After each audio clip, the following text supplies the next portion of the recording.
Libya میں جنگ کی قیمت ادا کرنے والوں میں کرنل قذافی کے آبائی شہر سرت کے رہائشی شامل ہیں۔ سرت شہر انقلابی جنگجوؤں اور کرنل قذافی کی حامی افواج کے درمیان ہونے والے آخری مارکے کا میدان جنگ بنا، اور اس شہر کے رہائشی افراد میں سے چند ایک نے ہی انقلاب لیبیا کا جشن منایا۔ لڑائی کے دوران نقل مکانی کر جانے والے سرت کے رہائشی جب اپنے گھروں کو واپس لوٹے تو ان کا استقبال تباہی نے کیا۔ سرت کے رہائشی آج بھی کرنل قذافی کو اپنا ہیرو قرار دیتے ہیں۔ قذافی نے سرت کے شہریوں کو تحفظ فراہم کیا تھا۔ مصراتہ سے تعلق رکھنے والے جنگجوؤں نے یہاں ہزاروں شہریوں کا قتل کیا ہے۔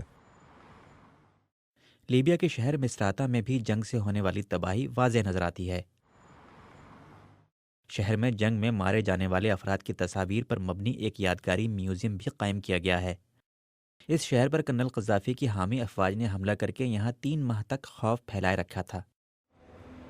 مصراتہ کے رہائشیوں کے لیے تباہی پھیلانے والے ہتھیار ان کی فتح کی باقیات ہیں، اور وہ سرت کے شہریوں کے گلے شکوے خاطر میں نہیں لاتے۔ لیبیا نے ایک نیا جنم لیا ہے۔ سرت کا کھنڈر اس جنم کی نشانی ہے۔ لیبیا میں عوام کی اکثریت انقلاب کی کامیابی سے مطمئن ہے، مگر کیا ایک نئے لیبیا میں ہارنے والوں کا بھی حصہ ہوگا؟